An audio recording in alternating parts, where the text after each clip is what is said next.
Hello and welcome to Clearview News Desk. We are reaching you live from Nigeria's capital city, Abuja. First, the headlines.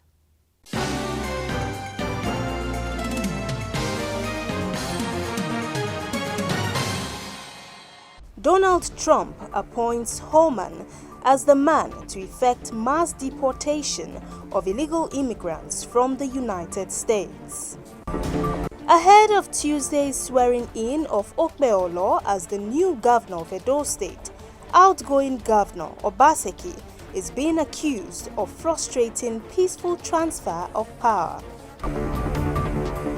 NDIC commences process for auction of landed properties and chattels of failed Heritage Bank.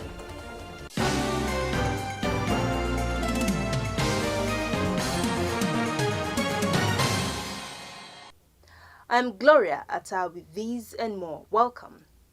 Tuesday, 12th November 2024 is a transition day in Edo State. It is expected that the outgoing governor, Godwin Obaseki, will be handing over to the governor-elect, Monday Okpeolo, who is seeing his predecessor, Obaseki, as a clog in the wheel of progress. Clearview's correspondent in Benin City, the state capital, Nafisa Bello, reports that the governor-elect has accused the outgoing governor, Godwin Obaseki, of doing everything possible to frustrate a peaceful transition of power ahead of his swearing-in. This was a reaction to Obaseki's earlier statement on Friday that he is yet to get the invite for the swearing-in ceremony of Okpeolo, scheduled for Tuesday. Recall that Obaseki had alleged that the governor-elect and his party, the All Progressives Congress, were planning his inauguration without consulting or involving the state government in the preparations.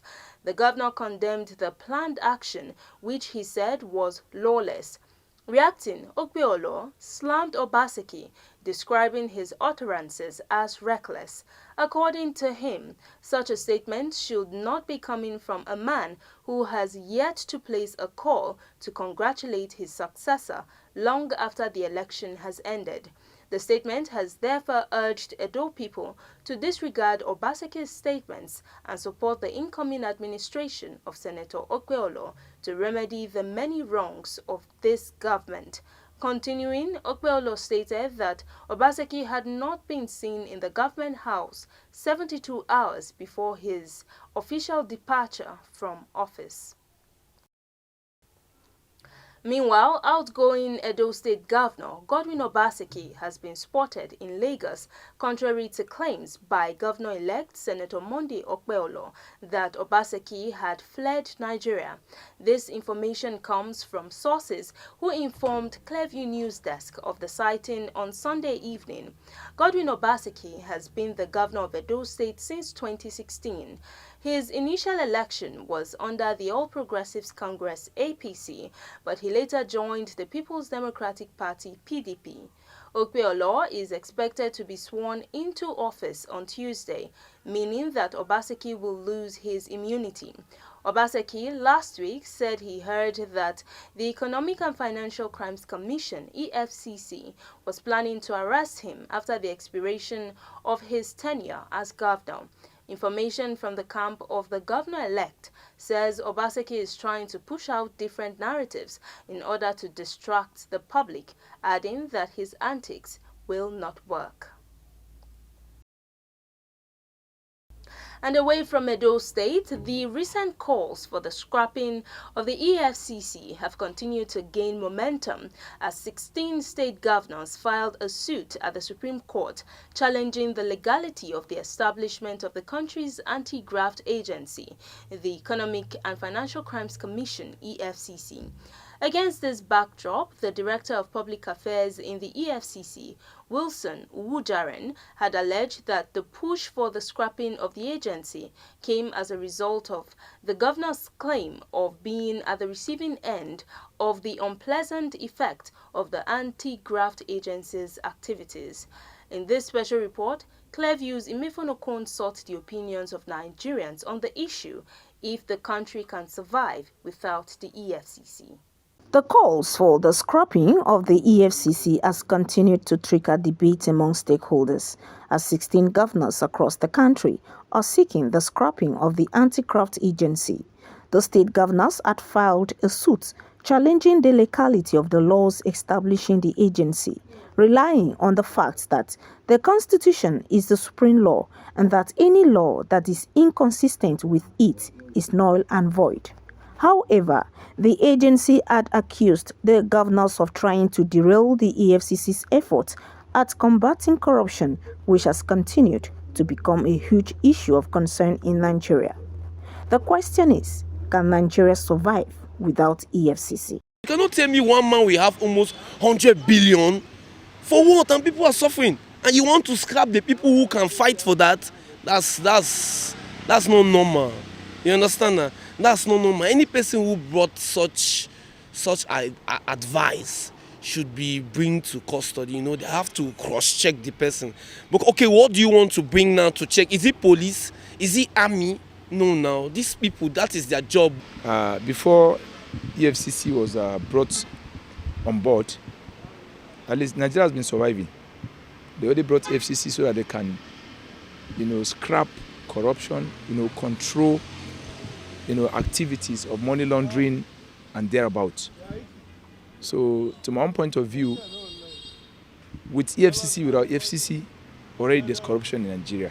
Nigeria will survive because EFCC, they are not doing their work. Because they are cause of all some things that are happening in Nigeria. You understand? Because if EFCC, they are doing their work properly, some governors have to be arrested and be jailed. And look, actually, EFCC is in fact, we have lost hope in them. Ever since they have been acting in this operation, we have not seen substantial evidence of their actions. That's why the governors are calling. You write a petition to them, ordinary man, we don't see answer. And all the money that they are recovering, nobody knows what they are doing with the money. Before 2004 or whereabout when they created the EFCC, Nigeria has been surviving. In fact, the corruption was not alarming like what we are having today. So the issue is not to scrap it, it's to reform it. What makes them not to work well, and to also re-engineer the minds of Nigerians towards better quality of life. Let us leave greed and selfishness and do what is right. EFCC, putting high on EFCC right now, is that the problem of Nigeria? No. So EFCC are doing their best. They're doing their work, and we have the good ones in EFCC. So I don't think it's a point. If you see the advanced country, most of them, they have this kind of agencies. Even the agencies that are even more powerful than this EFCC, and they are still doing their work. But the government to say they should subscribe EFCC, it can bring the solution of where we are facing either corruption, other government. It's not the problem. Meanwhile, some Nigerians who accused governors of masterminding corruption in Nigeria said their recent push for the scrapping of the EFCC is for their selfish interest. Of course, if the governors, EFCC was not after them, they would have not been raising eyebrows. A lot of things are happening in the state. Nobody can challenge them. They are behaving like they are untouchable. The only EFCC is going there. But the only point was the ESP, the actions are not transparent. If not, governors have no moral integrity to say this is scrap EFCC, because they are not doing the best. Because then they know they are cheating us. That is why they don't want anything interfering of EFCC. It's because of their own personal interests. There's nothing bad in the FCC if they are doing their work properly. How would they like? Because they don't want to. They want to continue their stealing. The reason is some of them are calling for this thing. If money leave federation account to the state now owns the money. But EFCC is a federal agency. Except if they decentralize it, whereby each state will have their own such kind of thing. I know of Kano, we have such an anti-corruption agency. So that the money collected within the state, those who looted the state treasury, when the agencies collect the money from there, should return back to the state, not to the federal government again. So to me, in my opinion, scrapping EFCC is not the solution. Enhance them, equip them, and make sure that rule of law works on anybody. The states joined in the suit filed originally by the Kogi state government include Ondo, Edo, Oyo, Ogun, Nasarawa, Kebbi, Katsina, Sokoto, Jigawa, Enugu, Benue, Anambra, Plateau, Cross River, and Niger State. Now, in a bid to ensure timely declaration of liquidation dividends to uninsured depositors of the failed Heritage Bank, the Nigeria Deposit Insurance Corporation (NDIC) has commenced a process for the auction of landed properties and chattels of the failed bank. The information was disclosed in a statement by Director Communications and Public Affairs Department, Bashir Nuhu, this Monday. According to Nuhu, the exercise is in pursuant of the corporation's statutory powers as the liquidator of failed banks under Section 62, subsection 1D of the NDIC Act 2023. This is another follow-up action sequel to disposal of physical assets and chattels belonging to the defunct bank at its leased locations nationwide. He further said the auction of the landed assets shall be by competitive bidding in sealed bids scheduled to take place at the 6 selected locations of the corporation across the country for the affected 36 branches of the failed bank beginning from Wednesday, 4th December 2024, adding that buyers who wish to participate in the auction are expected to follow laid-down guidelines purposely aimed at ensuring transparency, fair competition, equity, and accountability to ensure recovery of commensurate values from the exercise. The statement added that the corporation shall give preference to financial institutions who are willing to buy at the highest auction value in order to allow for continuation of provision of banking services to the Nigerian public at the designated locations. All interested parties are to make available 10% bid security of the value of their sealed bids to be dropped in the bid box provided at the specific center out of the 6 locations of the corporation as contained in published advertisements.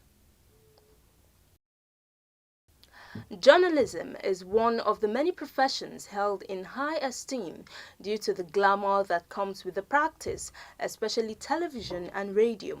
The profession, however, is not without its own challenges, as women journalists find it difficult to enjoy their career in the face of issues posed by the industry. In this special report, Clearview interacted with some female journalists in Nigeria's Federal Capital Territory, Abuja, on their challenges in an attempt to find a lasting solution towards ensuring gender parity in the media.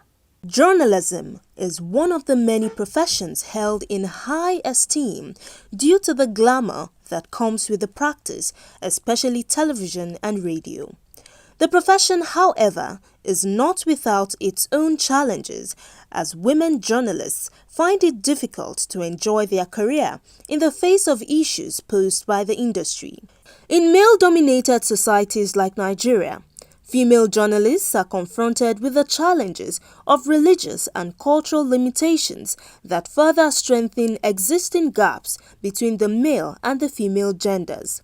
Across some newsrooms, whether television or newspapers in the FCT, the stories of challenges female journalists face differ. Female journalists in the newsroom are expected to do the same thing that the men do, which is just normal. But when it comes to promotion, responsibility, you find out that a male journalist has the possibility of growing in the job. The woman, for her to grow in the job as a journalist is very, very difficult. Another challenge that women might not voice out is that the female journalists in the newsroom gets harassed. We might not want to say it. Harassment is there on a silent form. Our job is risky, and in this part of the world, we have zero or minimal insurance cover for journalists. And when it has to do with a female journalist, what's it called? The challenges the male journalists will be facing, the women will be facing it double. So we need insurance cover and security. It will help a lot of women to thrive more. Even though they call us, all of us, male, they say we are men, because female among us are fragile. Sometimes they'll be pregnant. Sometimes their parents or their husbands might not allow them to either stay late in the night. Some stay late in the night, some travel far and wide. And these are impediments that make female journalism not to thrive. At that prime age that are working, trying to push their career and make sure that everything is in line, they missed the point of maybe getting married.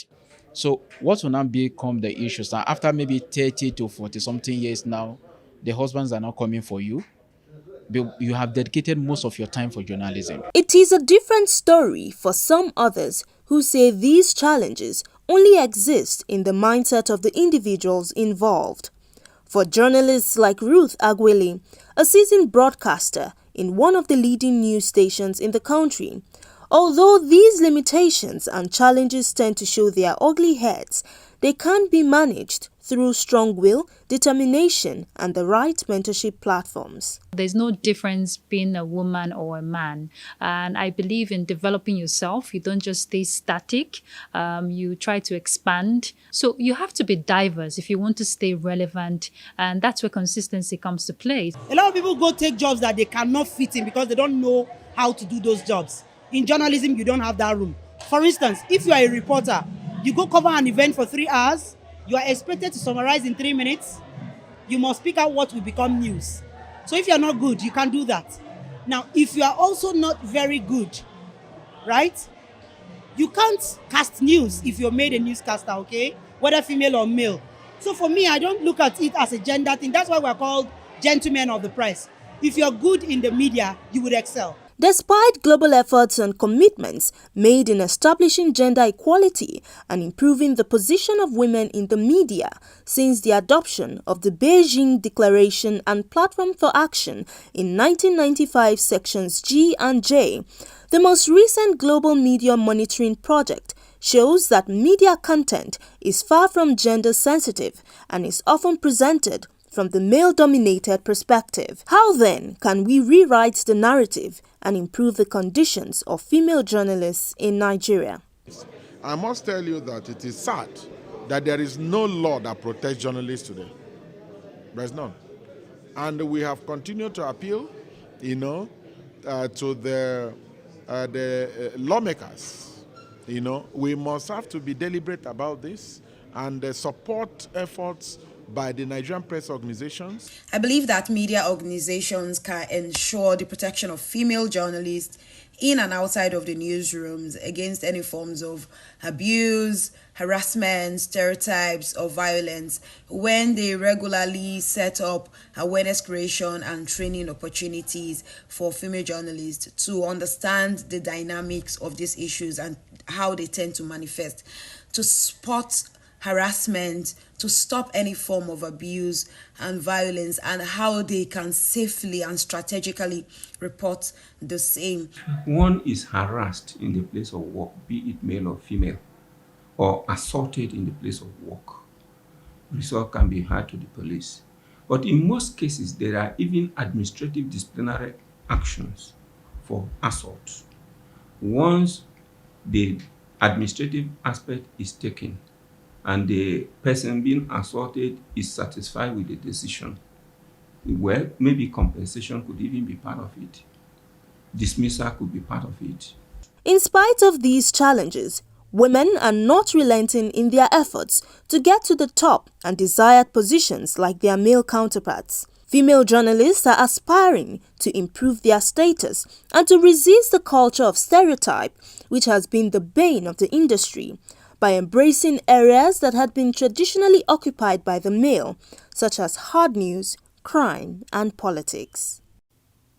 Now, moving over to the foreign scene, the incoming president of the United States, Donald Trump, was not joking when he pledged to launch on day one of his presidency the largest deportation operation of undocumented immigrants in U.S. history. To draw his point home, he has announced he was bringing back hardline immigration official Tom Homan to oversee the country's borders in his incoming administration. Homan will be in charge of all deportation of illegal aliens back to their country of origin. The former acting ICE director, who served in the Trump administration for a year and a half during his first term, is also a contender for Secretary of Homeland Security. He repeatedly railed against irregular immigrants during his campaign, employing violent rhetoric about those who poison the blood of the United. Earlier this year at the National Conservatism Conference in Washington, Homan expressed frustration at the news coverage of a mass deportation operation. Homan has also been talking tough, promising to run the biggest deportation operation the country has ever seen. The president-elect is meeting with potential candidates to serve in his administration before his January 20th inauguration as president. Clearview News Desk gathered that Trump had also offered Republican Representative Elsie Stefanik the job as U.S. ambassador to the United Nations. If you are just joining us, you're watching the news on Clearview News Desk. We will be back after this break. Stay with us. We break the news. This is Christ Embassy. Recollect, we were the first to break this. Governor Abba Kabir Yusuf of Kano State has approved the appointment of 3 second-class emirs. And this? Erasmus is the most successful program of the European Union to support education and youth. And this? Fubara is not an ungrateful person. And more. Tension is currently mounting in River State. The planned arraignment of Yaya Bello. Across our platforms. Subscribe now and you will be receiving our notifications and never left out as the news breaks on Clearview. You're welcome back. As economic woes continue to befall Nigerians due to the rising cost of living, job loss, unemployment, and low patronage in businesses are taking their toll on many. Clearview News discovered that adults are not the only recipients of these woes, as it has been extended to children. Findings reveal that due to hunger and the quest for survival, many parents have let out their children to scavenge for leftover food at parties. Apart from that, children have left roadside and street begging. They also visit prayer houses to beg, knowing fully well that their needs cannot be neglected in such places. According to the 2023 Global Hunger Index, GHI, Nigeria was ranked 109th out of 125 countries with a score of 28.3%. The report tagged countries that scored 20.0 to 34.9 as having serious hunger. This indicates that Nigeria is the 16th most hungry country in the world. Analysis of new hunger data from Cadre Harmonies, a regional authority on the severity of hunger crisis in the Sahel and West Africa, showed that 5.4 million children are now at risk of facing acute malnutrition by next April, a 25% increase compared to the 4.4 million this past April. Among them, about 1.8 million could be experiencing severe acute malnutrition. And that's the news. But before we go, a recap of the top stories.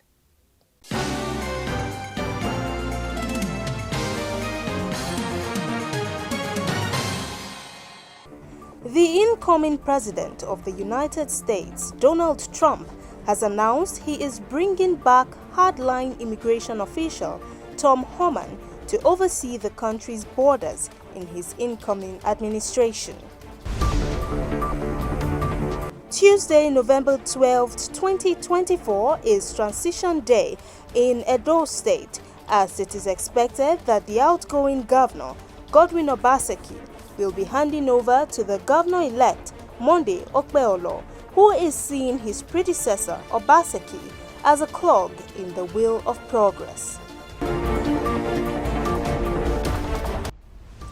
In its bid to ensure timely declaration of liquidation dividends to uninsured depositors of the failed Heritage Bank, the Nigeria Deposit Insurance Corporation has commenced process for the auction of landed properties and chattels of the failed bank.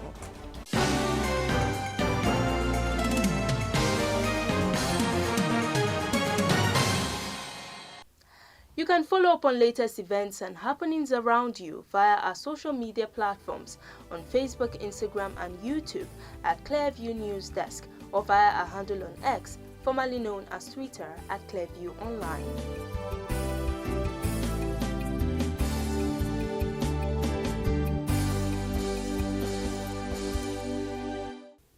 Many thanks for joining us. I am Gloria Atta. Bye for now.